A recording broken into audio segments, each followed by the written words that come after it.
మీరా? మిమ్మల్ని ఎంక్వైరీ చేయాలి. సరే రండి.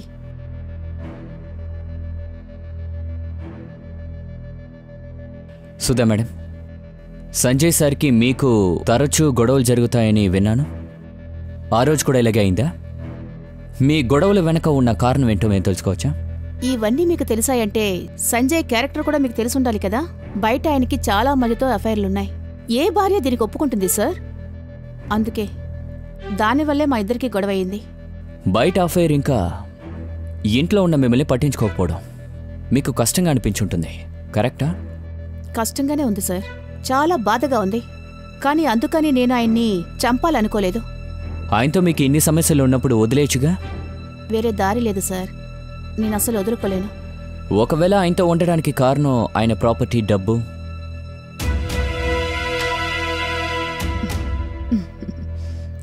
సరిగ్గా చెప్పారు.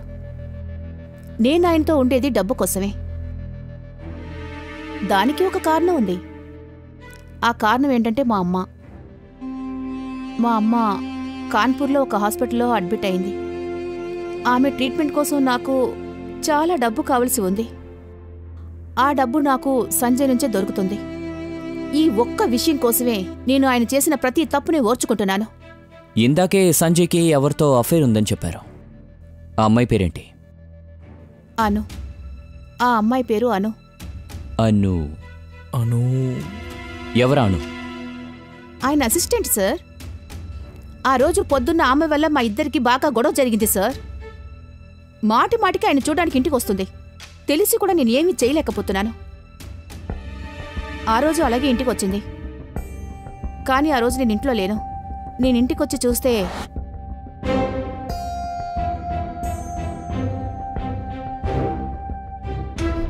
ఏంటి విషయం? మీ అసిస్టెంట్ ఎందుకు ఏడ్చుకుంటూ వెళ్తోంది? ఇప్పుడు మొదలు పెట్టుకో. వెళ్ళి వంట చెయ్యి. ఏమనుకుంటున్నారు? నాకేమీ అర్థం కాలేదనుకుంటున్నారా? మీకు అనుకి మధ్యలో ఏముందో నాకు తెలుసు. అంత తెలివి తక్కువదానేం కాను. కాస్తైనా బుద్ధుందా మీకు? ఏంటి ఎక్కువ మాట్లాడుతున్నావు? నీకు తెలుసు కదా, నువ్వు పేరుకే భార్యవి. కానీ ఇంట్లో నువ్వు ఒక పని మనిషిగానే ఉంటున్నావు. ఈ ఇంట్లో ఉండాలంటే నేను చెప్పినట్టు నడుచుకో, లేదు అంటే ఇప్పుడే బయటకు వెళ్ళిపో. ఆ తర్వాత ఆయన ఏమీ తినకుండానే అలాగనే వెళ్ళిపోయారు. అను అడ్రస్ ఉందా మీ దగ్గర? లేదు. పద.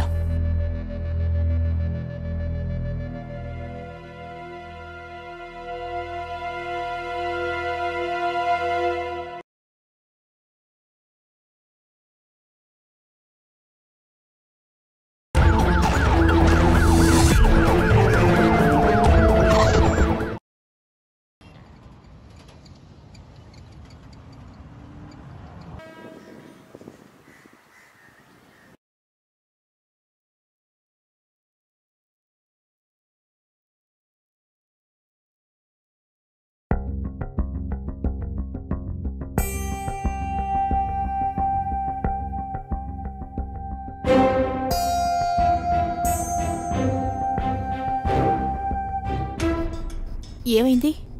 ఎందుకు మీ అసిస్టెంట్ ఏడుస్తోంది? ఇప్పుడు నువ్వు మొదలు పెట్టుకో. ముందు వెళ్ళి భోజనం పెట్టు. మీరేమనుకుంటున్నారు? నాకేం తెలియదు అనుకుంటున్నారా? మీ ఇద్దరికి మధ్యలో ఏముందా అని నాకు కొన్ని తెలుసు. కాస్తైనా బుద్ధుందా మీకు? ఏంటి ఎక్కువ మాట్లాడుతున్నావు?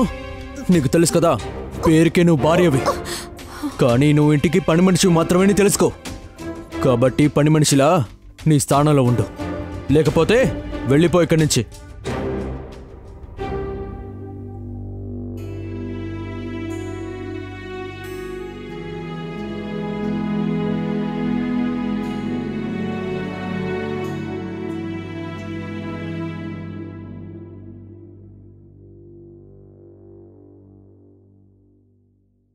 సురేష్. సార్. బైపాస్ వైపు వెళ్ళు, ఏదైనా తినేసి వెళ్తాం. అలాగే సార్.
మనిషిగా పుట్టిన అందరికీ ఏదో ఒక చోట జ్ఞానం ఇంకా బుద్ధి లభిస్తాయి. ఆ మనిషికున్న బాధ్యత ఏంటని చూస్తే దానితో వాడు ముందుకి సాగడమే కాకుండా ఈ సమాజానికి కూడా ఏదో ఒక మంచి పని చేయాలి. కానీ అదే మనిషి తనకి దొరికిన అవకాశాన్ని తప్పుడు పనులు చేయడానికి ఉపయోగిస్తే ఆ విషయం వల్ల ఖచ్చితంగా నేరం జరిగి తీరుతుంది. నమస్కారం, నేను ఇన్స్పెక్టర్ విజయ్ సింగ్. ఈ ఎపిసోడ్కి మీకు స్వాగతం, సుస్వాగతం. ఊర్లో ఉన్న చాలా ఫేమస్ అయిన వకీల్ మీద హత్య ప్రయత్నం జరుగుతోంది. ఊరు మొత్తం ఈ పని వల్ల టెన్షన్ అయిపోయింది. ఈ హత్య ప్రయత్నంలో వకీల్ సంజయ్ వర్మ తప్పించుకుంటున్నారు. కానీ ఒక అమాయకురాలైన ఆడపిల్ల ఇరుక్కుంది. పోలీసులు ఆ ముద్దాయిని కనిపెడతారా? రండి చూద్దాం.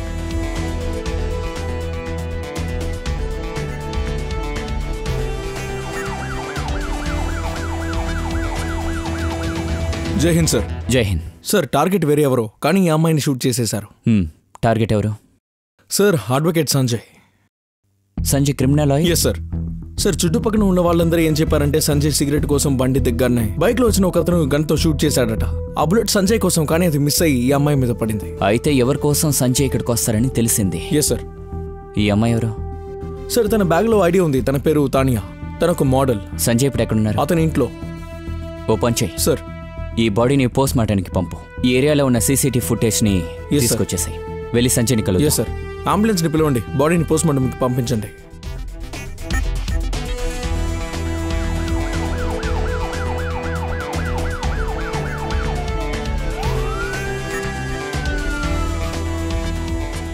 సంజయ్ సార్, మీరు చాలా పెద్ద వకీల్. మీపై దాడి చేయడానికి ప్రయత్నించారు. ఎవరి మీదైనా అనుమానం ఉందా? ఇన్స్పెక్టర్, నేను ఎవరిని అనుమానించాలి? 20 సంవత్సరాల కెరియర్లో నేను చాలా మంది నేరస్తుల్ని జైలుకి పంపించాను. వాళ్ళలో ఎవరో ఒకరు అయింటారు. ఒకవేళ మీరు కెరియర్ గురించి కాకుండా ఎవరితోనైనా పర్సనల్ గొడవలు, ఫ్యామిలీకి సంబంధించిన? లేదు, పర్సనల్గా నాకు ఎవరితోనూ గొడవ లేదు. సంజయ్ సార్, మీకు ఆ అమ్మాయి గురించి తెలుసా? ఎవరు? అదే చనిపోయిందిగా. ఎవరిది? ఒక మోడల్. లేదు, నాకు తెలీదు. సంజయ్ సార్, బహుశా ఆ కిల్లర్స్ ఉన్నారుగా, వాళ్ళు ఆ అమ్మాయి కోసమే వచ్చారేమో. యాక్సిడెంట్లీ మీరు అక్కడికి వచ్చారేమో. లేదు లేదు లేదు, అలాంటిదేమీ లేదు. నా బండి కాసేపు అక్కడే ఆగింది. నేను కాసేపటి తర్వాత బయటకు వచ్చాను. నేను బయటికి వచ్చిన తర్వాత ఆ కిల్లర్ వచ్చి కాల్చాడు. ఐమ్ షూర్ వాడు నన్ను చంపడానికి వచ్చుంటాడు. మీరు చెప్పేది నిజమే. ఒక మోడల్కి సమస్యలు ఎందుకుంటాయి? కానీ ఇన్స్పెక్టర్, ఆ నేరస్తుని మీరు త్వరగా వెళ్ళి పట్టుకోవాలి. మేము దానికే ప్రయత్నిస్తున్నాం. ఎందుకంటే ఒక అమ్మాయికురాలు చనిపోయింది.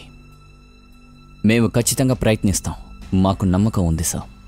మా ఈ ప్రయత్న ఖచ్చితంగా పనిచేస్తుంది. వెళ్ళొస్తాం సార్.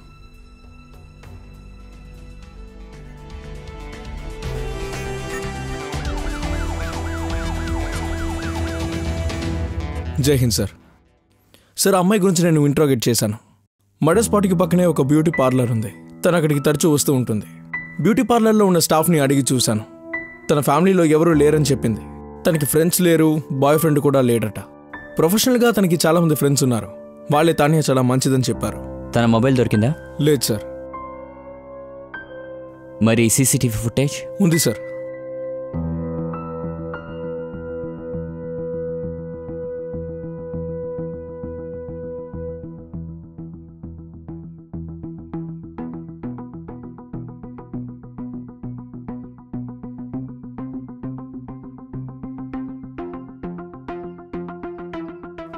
ఆ నంబర్ ప్లేట్ ఉందిగా? Yes sir. ఆ బండి ఓనర్ ఎవరో కనుక్కొని చెప్పు. Yes sir. సార్, సంజయ్ వాళ్ళ డ్రైవర్ వచ్చాడు. పంపించు. Yes sir. Sir, Sanjay sir ఏమీ తినకుండానే ఇంటి నుండి బయలుదేరారు సార్. అందుకనే రెస్టారెంట్లో కారు ఆపమని చెప్పారు. ఆయన చెప్పినట్టే నేను కారు ఆపాను.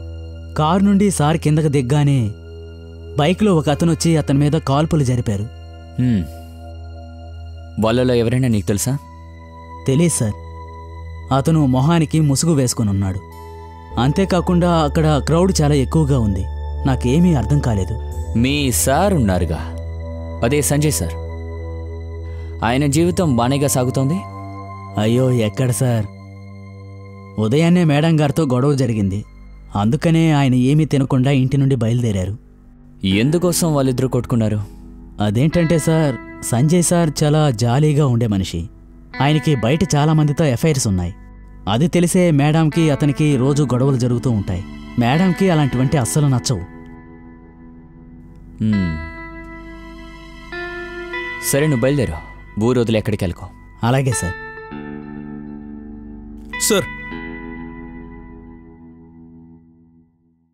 సార్ ఆర్టీఓ వాళ్ళు ఇచ్చిన డీటెయిల్స్ ప్రకారం బైక్ ఓనర్ ఎవరో కనిపెట్టాను. బైక్ ఓనర్ 2 రోజులకు ముందు తన బండి కనిపించకుండా పోయిందని చెప్పారు. పక్కనే ఉన్న పోలీస్ స్టేషన్లో అతను రిపోర్ట్ ఇచ్చాడు. దొంగ జరిగిన ఆ ప్లేస్ పక్కన ఉన్న సీసీటీవీ ఫుటేజ్ ఉంది సార్. సార్ ఇదిగోండి, దొంగతనం చేయడం కనిపిస్తోంది.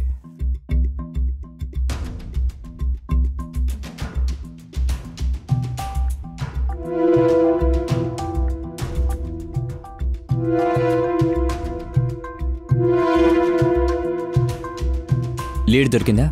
ఇంకా తెలియలేదు సార్. ఇన్ఫార్మర్కి చెప్పాను, ఏదైనా తెలిస్తే వెంటనే మనకి చెప్తారు. రవి, మనం ఎలాగైనా ఈ దొంగని పట్టుకోవాలి. Yes sir. Jai Hind sir. Jai Hind.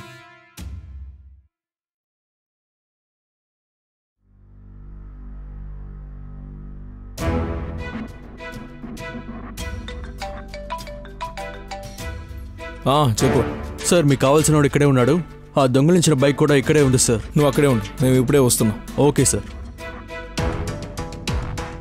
Sir, బైక్ని దొంగిలించిన వాడి అడ్రస్ దొరికింది. వాడి పేరేంటి? బిలాల్.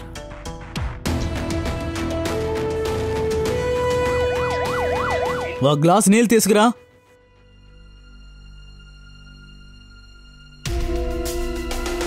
నువ్వు ఇమ్రాన్తో మాట్లాడావా? తను ఎలా ఉన్నాడు? వాడు తాతయ్య ఇంట్లో ఉన్నాడు. చాలా సంతోషంగా ఉన్నాడు. రోజంతా ఆడుతూనే ఉన్నాడట. మీరెక్కడున్నారని అడిగాడు.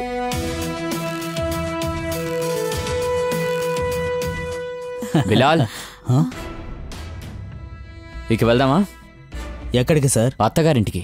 వీడిని తీసుకురండి. సార్ సార్, నేనేమీ చేయలేదు, నాకేం తెలియదు సార్. ఏంటి సార్? రారా. సార్, ఏంటి? సార్, నాకేం సార్, ఆయన తెలియదు. ఏం చేయరు సార్. ఎందుకు ఆయన తీసుకెళ్తున్నారు? వదిలేయండి సార్. సార్, మీకే చెప్పేది. సార్, ఆయన వదిలేయండి సార్. సార్ సార్, చెప్పు, చెప్పు. సార్ సార్, వద్దు సార్, కొట్టకండి సార్. ఎందుకు ఆపకుండా కొడుతున్నారు? నేను చెప్తానని చెప్పాను కదా. చెప్పు. సార్, ఆ లాయన్ని చంపమని డబ్బు ఇచ్చారు. మొత్తం 2 లక్షలు. ఎవరిచ్చారు? సార్, ఒక అమ్మాయే కాల్ చేసింది. ఫోన్ చేసి లాయర్ని చంపమని చెప్పింది. తనే నాకు లాయర్ ఇంటి నుండి బయలుదేరే సమయం చెప్పింది. అందుకే నేను ఆ రోజు అతన్ని ఫాలో అవుతూ వెళ్ళాను. మధ్యలో కారులో నుంచి దిగ్గానే నేను కాల్ చేశాను. సార్, నా టార్గెట్ అంతా ఆ లాయరే సార్. కానీ తప్పించుకున్నాడు. పొరపాటున ఆ అమ్మాయికి బుల్లెట్ తగిలింది. ఆ అమ్మాయి పేరేంటో తెలుసా నీకు? సార్, నేను చెప్పాను కదా, నాకు ఫోన్ చేసి చెప్పారు, అంతే తప్ప నాకేం తెలీదు. సార్, నిజంగా తనెవరో కూడా నాకు తెలీదు. తను నేను ఎప్పుడూ చూడలేదు. అంతేకాకుండా తను నాకు ఫోన్ చేసి డబ్బున్న బ్యాగు, ఫోటో ఒక పార్కులో పెట్టానని చెప్పింది. నేను అక్కడికి వెళ్ళి డబ్బున్న బ్యాగ్ని, ఫోటోని తీసుకున్నాను. ఆ నంబర్ ఏంటో చెప్పు. సార్, ఆవిడ ఒక ప్రైవేట్ నెంబర్ నుంచి కాల్ చేశారు. 2-3 నెంబర్లే నాకు తెలుసు, అంతే తప్ప మిగతా నెంబర్లు నాకు తెలియవు సార్. నువ్వు మాట్లాడిన మొబైల్ ఇప్పుడు ఎక్కడుంది? సార్, ఆ ఫోను ఈ సంఘటన జరిగిన తర్వాత చెరువులో పడేశాను. నిజం చెప్పురా. సార్, నేను నిజమే చెప్తున్నాను సార్. ఆ అమ్మాయిని మేము కనిపెట్టాలిరా. క్లూ ఉంటే చెప్పు. సార్, నాకు తెలిసిన అన్ని నిజాలు మీకు చెప్పేశాను సార్. ఇంతకు మించి నాకు ఏమీ తెలియదు సార్. సార్, హంతకుడు దొరికాడు. ఇప్పుడు మనం ఏం చేయాలి? రవి, ఆ బిలాల్ ఉన్నాడుగా, వాడు బాణం మాత్రమే. ఈ గేమ్ మొత్తాన్ని నడిపించే మాస్టర్ మైండ్. ఎవరో కనిపెట్టాలి. బిలాల్ ఏమన్నాడు? తనకి ఆ పనిని ఎవరో అప్పగించారని. సంజయ్ ఇంకా వాళ్ళ భార్య మధ్య ఉన్న రిలేషన్షిప్ అస్సలు బాలేదనుకుంటా. నువ్వు పనిచే రవి, సుధాకి సంబంధించిన బ్యాంక్ డీటెయిల్స్, కాల్ డీటెయిల్స్, ఈ డీటెయిల్స్ మొత్తాన్ని, తన జీవితంలో ఏం జరుగుతోంది, ఎవరెవరున్నారు, జాతకం మొత్తం తీసుకురా. Okay sir.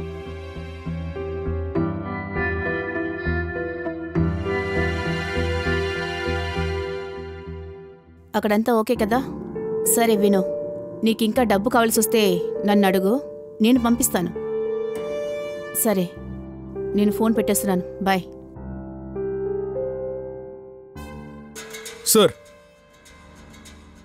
సార్, ఇవే సుధా call detail records. Sir, call రికార్డ్స్లో పెద్దగా ఏం లేవు, కానీ ఒక నెంబర్కి మాత్రం రెగ్యులర్గా ఫోన్ చేశారు. అదొక హాస్పిటల్ సార్. సార్ సుధా తన ఇంకా సంజయ్ జాయింట్ అకౌంట్ నుంచి 2 lakhs తీసింది. ఇంతకుముందు ఎప్పుడేం జరిగిందా? లేదు సార్. సరే పద వెళ్దాం.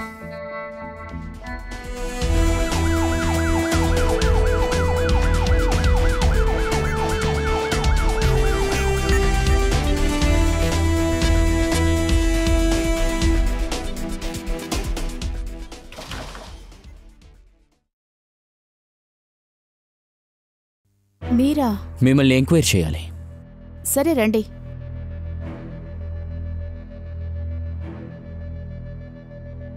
సుధా మేడం, సంజయ్ సార్కి మీకు తరచూ గొడవలు జరుగుతాయని విన్నాను. ఆ రోజు కూడా ఇలాగే అయిందా? మీ గొడవల వెనక ఉన్న కారణం ఏంటో మేము తెలుసుకోవచ్చా? ఇవన్నీ మీకు తెలిసాయంటే సంజయ్ క్యారెక్టర్ కూడా మీకు తెలిసుండాలి కదా. బయట ఆయనకి చాలా మందితో అఫైర్లున్నాయి. ఏ భార్య దీనికి ఒప్పుకుంటుంది సార్? అందుకే దానివల్లే మా ఇద్దరికి గొడవ అయింది. బయట అఫైర్ ఇంకా ఇంట్లో ఉన్న మిమ్మల్ని పట్టించుకోకపోవడం మీకు కష్టంగా అనిపించుంటుంది, కరెక్టా? కష్టంగానే ఉంది సార్, చాలా బాధగా ఉంది.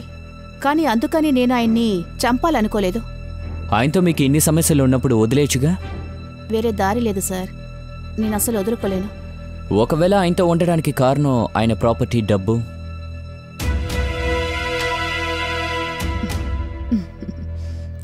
సరిగ్గా చెప్పారు. నేను ఆయనతో ఉండేది డబ్బు కోసమే. దానికి ఒక కారణం ఉంది. ఆ కారణం ఏంటంటే మా అమ్మ కాన్పూర్లో ఒక హాస్పిటల్లో అడ్మిట్ అయింది. ఆమె ట్రీట్మెంట్ కోసం నాకు చాలా డబ్బు కావలసి ఉంది. ఆ డబ్బు నాకు సంజయ్ నుంచే దొరుకుతుంది. ఈ ఒక్క విషయం కోసమే నేను ఆయన చేసిన ప్రతి తప్పుని ఓర్చుకుంటున్నాను. ఇందాకే సంజయ్కి ఎవరితో అఫైర్ ఉందని చెప్పారు. ఆ అమ్మాయి పేరేంటి? అను. ఆ అమ్మాయి పేరు అను. అను. అను ఎవరా అను? ఆయన అసిస్టెంట్ సార్. ఆ రోజు పొద్దున్న ఆమె వల్ల మా ఇద్దరికి బాగా గొడవ జరిగింది సార్. మాటి మాటికి ఆయన చూడడానికి ఇంటికి వస్తుంది. తెలిసి కూడా నేను ఏమీ చేయలేకపోతున్నాను. ఆ రోజు అలాగే ఇంటికి వచ్చింది. కానీ ఆ రోజు నేను ఇంట్లో లేను. నేను ఇంటికొచ్చి చూస్తే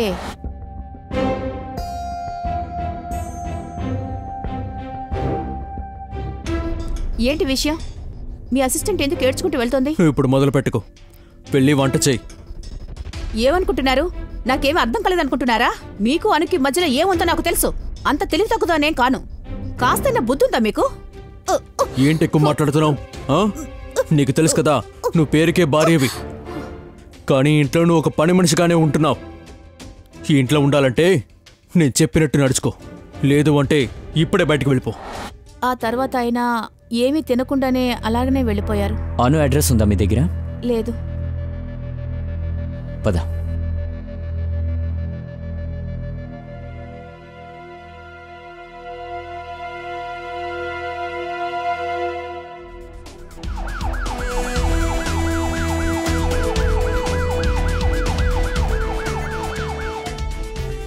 మీకున్న అఫైర్ గురించి నాకు చెప్పండి సార్. ఇలా చూడండి ఇన్స్పెక్టర్, నాకు ఎవరితోనూ ఎటువంటి అఫైర్ లేదు. ఆ సంఘటన జరిగిన రోజు అన్నుతో నాకు బ్రేకప్ అయింది. తను నా అసిస్టెంట్. ఎందుకైందో చెప్తారా? అదే సార్ అమ్మాయిల సమస్య. పెళ్లి చేసుకోవాలని చెప్పింది, నన్ను బెదిరించడం మొదలుపెట్టింది.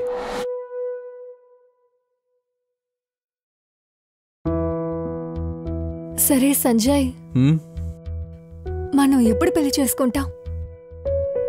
సుధాతో డివోర్స్ అయ్యాక వెంటనే పెళ్లి చేసుకుందాం. కానీ ఎప్పుడు సంజయ్? మన రిలేషన్షిప్ మొదలుపెట్టి 2 సంవత్సరాలు అవుతున్నాయి. నేను నిన్ను ఎప్పుడు అడిగినా నువ్వు ఈ సమాధానమే చెప్తున్నావు, సుభాతో డివోర్స్ అయ్యాక చూద్దాము అని. ఇంకా ఎన్ని రోజులని? ఇటు చూడు, నువ్వు ఎప్పుడు తనని డివోర్స్ చేస్తావు? కరెక్ట్ టైం రానివ్వు, తనకి డివోర్స్ ఇచ్చేస్తాను. బేబీ, ఎంజాయ్ చేస్తున్నాం కదా, ఎందుకు మంచిలేళ్ళు మాట్లాడుతున్నావు చెప్పు ప్లీజ్. ప్లీజ్ సంజయ్, ఎంజాయ్ చేసిందంతే చాలు. నేను నిన్ను ప్రేమిస్తున్నానన్న విషయం ఎందుకు నీకు అర్థం కావడం లేదు? నేను నిన్ను పెళ్లి చేసుకోవాలి. నువ్వు ఎందుకు అర్థం చేసుకోవట్లేదు? ఒకవేళ నువ్వు సుభాకి డివోర్స్ ఇవ్వకపోతే నేనేం చేస్తానో చూడు. ఏం చేస్తావు? బెదిరిస్తున్నావా? అవును, నేను బెదిరిస్తున్నాను. నీ మీద పోలీసులో కంప్లైంట్ ఇస్తాను. నీకు తెలుసు కదా, నేను ఈ సిటీలో చాలా పెద్ద లాయర్ని. అర్థమైందా? నాతో పెట్టుకుంటే నువ్వు అసలేమీ చేయలేవు. అర్థమైందా? సరే, అయితే ఈ పనిని రిజైన్ చేస్తాను. ముందు ఇక్కడి నుంచి బయలుదేరు. నీలాంటి వాళ్ళని చాలామంది చూశాను. వెళ్ళు, బయలుదేరమంటుండే ఓవర్గా మాట్లాడుతున్నావు. నువ్వు చాలా బాధపడతావు చూడు. నేను ఏం చేయగలనని చూపిస్తాను.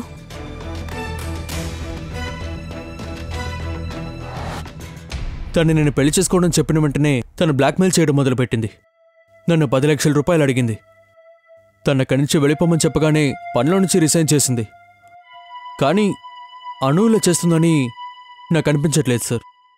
ఎవరు ఏం చేయగలరన్నది టైమే చెప్తుంది. కానీ వకీల్ సార్, మేము ఎంక్వైరీ చేయాలిగా. అను అడ్రస్ చెప్పండి.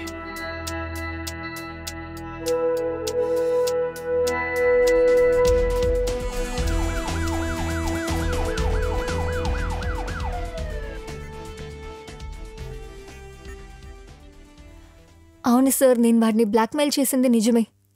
నేను ఇంకేం చేయను. పెళ్లి చేసుకుంటానని మోసం చేసి నన్ను బాగా యూజ్ చేసుకున్నాడు.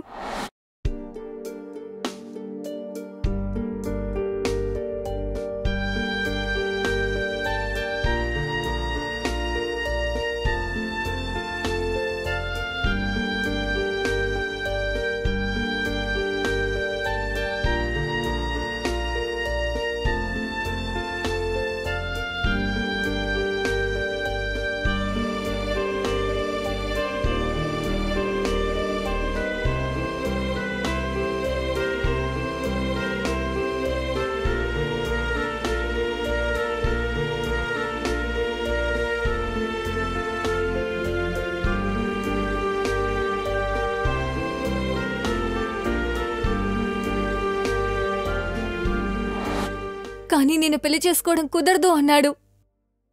కాబట్టి వాడి దగ్గర నుంచి డబ్బులైనా దొరుకుతాయని ఎదురు చూశాను. కానీ దాన్ని కూడా వాడు పట్టించుకోలేదు. వేరే దారి లేక నేను జాబ్ నుంచి రిజైన్ చేశాను. ఒకవేళ నేను ఇలా చేయకపోతే తను ఎప్పట్లాగే నన్ను మొలిస్ట్ చేసుంటాడు. ఈ విషయాన్ని పోలీసులకు చెప్పాలని మీకు అనిపించలేదా మేడం? సార్, ఇలాంటి విషయాలు వద్దని అనుకున్నాను.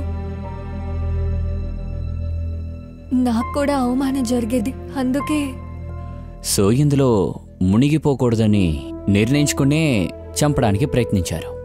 అలాంటిదే లేదు సార్. నేను అలాంటి పని చేయలేదు సార్. నాకంత ధైర్యం లేదు. ఒకరిని మర్డర్ చేయించడానికి నా దగ్గర డబ్బులు లేవు సార్. కానీ ఒక్క విషయం, ఒకవేళ నా వల్ల అయితే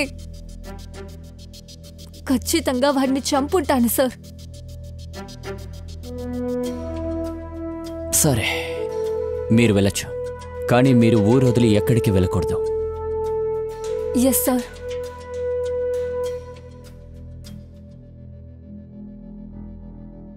రవి, తన బ్యాక్గ్రౌండ్ చెక్ చేసావా? ఎస్ సార్, అంతా క్లియర్గా ఉంది. రవి, సిటీలో చాలా పెద్ద విషయం జరిగింది. ఇంతవరకు మనం ఒక చిన్న క్లూ కూడా కనిపెట్టలేకపోతున్నాం. రవి, నువ్వు ఓ పని చెయ్యి. ఈ కేసులో ఇన్వాల్వ్ అయిన అందరినీ, వాళ్ళ కాల్ డీటెయిల్స్, బ్యాంక్ డీటెయిల్స్, ఎలాంటి ఇన్ఫర్మేషన్ దొరికినా సరే కలెక్ట్ చెయ్యి. నాకు మొత్తం తెలియాలి. అందరి జాతకం నాకు తెలియాలి. Okay sir.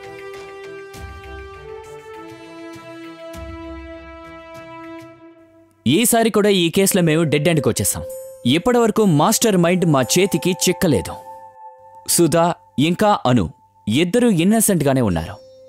అంచేత మేము ఈ కేసుని మళ్ళీ కొత్తగా స్టార్టింగ్ నుంచి ఈ కేసుని ఎంక్వైరీ చేయడం మొదలుపెట్టాం.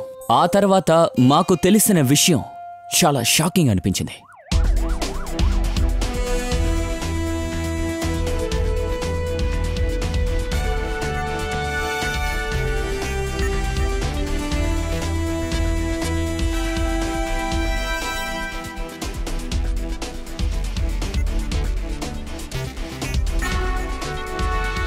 కొత్త కేసులు వచ్చాయి కాబట్టి టైం అస్సలు దొరకట్లేదు. సార్, నేను మళ్ళీ చేస్తాను. సార్, ఈ కేసుకి సంబంధించిన వాళ్ళందరినీ నేను 1 వీక్గా గమనిస్తూనే ఉన్నాను. అందరి డీటెయిల్స్ దొరికాయి, కానీ పెద్దగా ఏం తెలియలేదు సార్. అలా అయితే ఈ కేసులో మనం మొదలుపెట్టిన ప్లేస్కే వచ్చేసాం అనుకుంటా. సార్ నాకు ఓ విషయం అర్థం కావట్లేదు. ఏంటి? సార్ ఈ బిలాల్ వాళ్ళ వైఫ్ కొన్నాళ్ళ క్రితం ఒక ఫ్లాట్ బుక్ చేసింది. ఆ ఫ్లాట్ ధర కనీసం 20 లక్షలైనా ఉంటుంది. కానీ బిలాల్ పరిస్థితి చూస్తుంటే 20 లక్షలు పెట్టి ఫ్లాట్ని బుక్ చేసుంటాడని నాకు అనిపించట్లేదు. వాడు చిల్లర పనులు చేస్తున్నాడు అంతేగా. వకీల్ని చంపమని వాడికి ఫస్ట్ టైం పెద్ద పని వచ్చింది. ఒకేసారిగా వాడికి 2 లక్షలు ఇస్తామని మాట్లాడారు. మరి వాడికి ఇంత డబ్బు ఎలా సార్ వచ్చింది? అది తన భార్య హీనా చెప్పాలి. ఫ్యామిలీలో ఇంకెవరున్నారు? సార్ వాడికి 10 ఏళ్ల అబ్బాయి ఉన్నాడు. వాడి పేరు ఇమ్రాన్. ఇప్పుడు వాళ్ళ తాతయ్యతో పాటు ఉంటున్నాడు.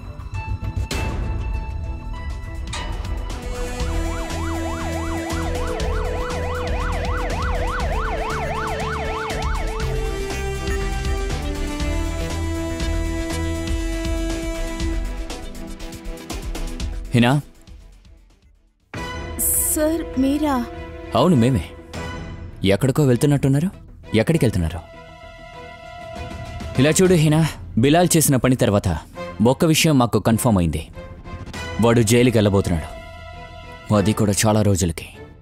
బహుశా ఇప్పుడు మీరు మాకు నిజం చెప్పకపోతే పోలీసుల దగ్గర నిజం దాచినందుకు, బిలాల్ లాంటి ముద్దాయికి సపోర్ట్ చేసినందుకు మీరు కూడా లోపలికి వెళ్లాల్సి ఉంటుంది. ఆ తర్వాత మీ కొడుకు ఇమ్రాన్ అనాథగా ఉండాల్సి వస్తుంది.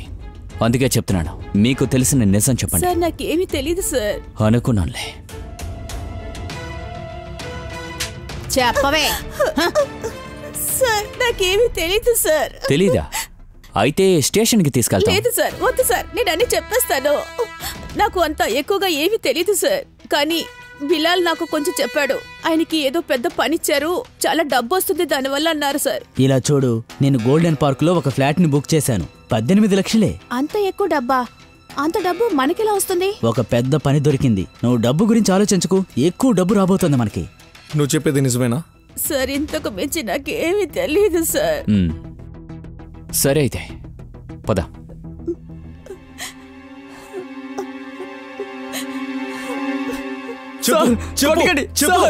అంత డబ్బు నీకు ఎక్కడి నుంచి వచ్చింది? మర్యాదగా నిజం చెప్పు. సార్ కోటీశ్వరుడు. అది కూడా 2 లక్షలు కాదు, 20 లక్షలు ఉన్నాయి. ఏంటి బిలాల్, కొత్త ఫ్లాటు, నీ బ్యాంకులో 20 లక్షలు. లైఫ్లో చాలా జాలీగా ఉండాలనుకున్నావుగా. చూడు, నీ పెళ్ళం మొత్తం చెప్పేసింది. ఒక విషయం జాగ్రత్తగా విను. మర్డర్ కేసులో నువ్వు లోపలికి వెళ్ళబోతున్నావు. నీకు ఉరిశిక్ష పడేలా చేస్తాను. అలా లేదంటే కనీసం నువ్వు 20 ఏళ్ళైనా జైల్లో ఉంటావు. కానీ ఇలా చూడు, పోలీసుల దగ్గర నిజం దాచినందుకో, నీకు సపోర్ట్ చేసినందుకో నీ భార్య కూడా నీతో పాటు వస్తుంది. బాగా ఆలోచించుకో. మీరిద్దరూ లోపలుంటే నీ కొడుకుని ఎవరు చూసుకుంటారు? వాడి జీవితం సర్వనాశనం అయిపోదు. కానీ ఒక మార్గం ఉంది రవి. బహుశా నువ్విప్పుడు నిజం చెప్తే నీ పెళ్ళం బయట ఉండడానికే ప్రయత్నిస్తాం. చెప్పు. వీడు చెప్పండి సార్, తన భార్యని అరెస్ట్ చేసేద్దాం. అది నిజమే రవి, పద.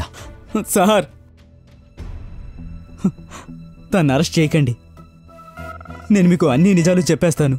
చెప్పు. సార్, నాకు లాయర్ గారి డ్రైవర్ సురేష్కి చాలా రోజుల క్రితం పరిచయం ఏర్పడింది. కాకపోతే మేము ఎక్కువగా మాట్లాడుకోము సార్. సార్, నేను చిన్న చిన్న దొంగతనాలు చేస్తూ ఉండేవాణ్ణి. కొద్ది రోజుల క్రితం నేను సురేష్ని కలిశాను. తను నాకు 20 లక్షల రూపాయల డబ్బు అందుతుంది అని చెప్పాడు. నన్ను ఒక ఆఫీసుకి తీసుకువెళ్ళాడు. చెప్పండి సార్, ఎవరిని చంపాలి? నేను చంపేస్తాను సార్. నన్నే. ఏంటి సార్ తమాషాలాడుతున్నారు? నన్నే నువ్వు చంపాలి, కానీ ఇంకొకరు చచ్చిపోతారు.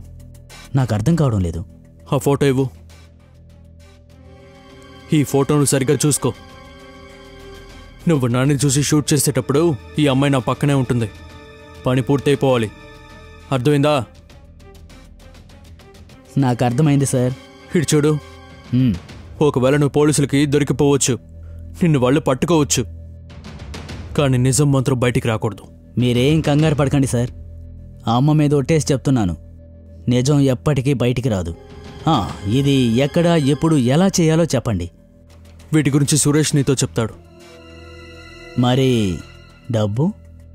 సురేష్, సార్, వీడు నీకు 2 లక్షల రూపాయలు అడ్వాన్స్గా ఇస్తాడు, 18 లక్షలు పని అయిపోయాక ఇస్తాడు. ఈ 20 లక్షల రూపాయలు ఉన్నాయి కదా, నువ్వు మర్డర్ చేసేదానికి కాదు, నువ్వు జైలుకి వెళ్ళడానికి. నేను ఈ సిటీలో చాలా పెద్ద లాయర్నని నీకు తెలుసు కదా. నువ్వేం టెన్షన్ పడకు, నీకు ఎలాగైనా బెయిల్ ఇప్పిస్తానులే, సరేనా? పని సక్రమంగా పూర్తి చేస్తాను, మీరు ప్రశాంతంగా ఉండండి. కానీ సార్, సంఘటన జరగడానికి ఒకరోజు ముందు సురేష్ నన్ను కలిశాడు. తను నాకు 2 లక్షల రూపాయలు డబ్బు ఇచ్చాడు. 18 లక్షలు తర్వాత ఇస్తానని మాట ఇచ్చాడు. ఆ తర్వాత తను లాయర్ గారి ఇంటి నుంచి బయలుదేరిన సమయం చెప్పాడు సార్. ఆ తర్వాత రోజు నేను ఆ అమ్మాయిని టార్గెట్ చేసుకొని షూట్ చేసేశాను. విన్నావా? చెప్పండి సార్. ఆ వకీల్ గాడు చాలా స్మార్ట్గా ఉన్నాడు. ఇక మనం మొదలు పెడదాం, పద.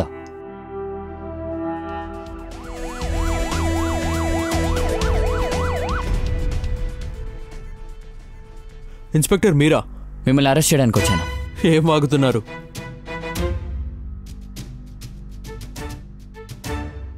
ఇన్స్పెక్టర్, ఏం చేస్తున్నారు? ఏ కేసులో నన్ను అరెస్ట్ చేస్తున్నారు చెప్పండి. ఇప్పుడు చెప్పండి వకీల్ సార్, లేకపోతే మేము చెప్పిస్తాం. తాని ఎవరో నాకు తెలుసు. చాలా రోజుల ముందే నా కెరీర్ని మొదలుపెట్టినప్పుడే నేను తన్ని మీట్ అయ్యాను. మా ఇద్దరి మధ్య ప్రేమ వచ్చింది, మేము చాలా దగ్గర అయ్యాము. నేను తన్ని పెళ్లి చేసుకోవాలనుకున్నాను. ఆ తర్వాత తన క్యారెక్టర్ మంచిది కాదని నాకు తెలిసింది. తను డబ్బుకి చాలా ఇంపార్టెన్స్ ఇచ్చింది. అందువల్ల తనకి ఇంకొకరితోనూ అఫైర్ ఉండేది. సో నేను తన్ని బ్రేకప్ చేశాను. అప్పుడు ఇంత పెద్ద స్థితిలో నేను లేను, అంత డబ్బు కూడా నా దగ్గర లేదు. అందువల్ల తను చాలా ఈజీగా వెళ్ళిపోయింది. తర్వాత ఇన్స్పెక్టర్ కొద్ది రోజుల ముందు తను నాకు ఒక మెయిల్ పంపించింది. తన దగ్గర నా కొత్త మొబైల్ నెంబర్ లేదు, పాత మెయిల్ ఐడి మాత్రం ఉండేది. అందువల్ల మెయిల్ చేసింది.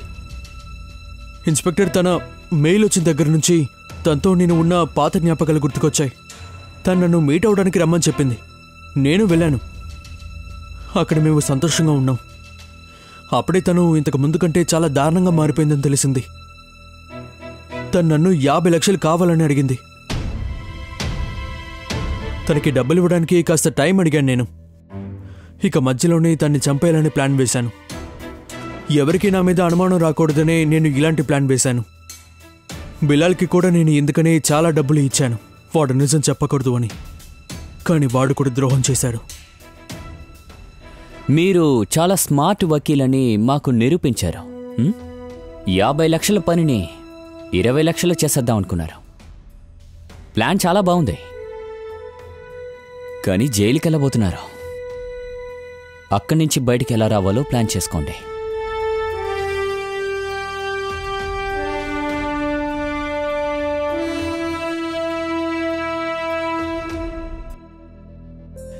సంజయ్ ఈ గేమ్ని చాలా తెలివిగా ప్లాన్ చేశాడు. తను ఆల్రెడీ వకీల్ కావడంతో చట్టపరంగా చేయాల్సిన పనులన్నీ చేసి ఇన్నసెంట్ అమ్మాయిని చంపేశాడు. సంజయ్ ఎలాగైనా తన తెలివితేటలతో తప్పించుకుందామని ప్లాన్ వేశాడు. కానీ సంజయ్ ఒక విషయాన్ని మర్చిపోయాడనుకుంటా. క్రైమ్ని ఎంత కరెక్ట్గా చేసినప్పటికీ ఖచ్చితంగా క్లూ అయితే దొరుకుతుంది. ఈరోజు సంజయ్ ఇంకా బిలాల్ వాళ్ళిద్దరు కూడా జైల్లో ఉన్నారు. నేను ఇన్స్పెక్టర్ విజయ్ సింగ్ ఈరోజు సెలవు తీసుకుంటున్నా. మరొక కొత్త కథతో మీ ముందుంటాను. అప్పటి వరకు జై హింద్, జై భారత్.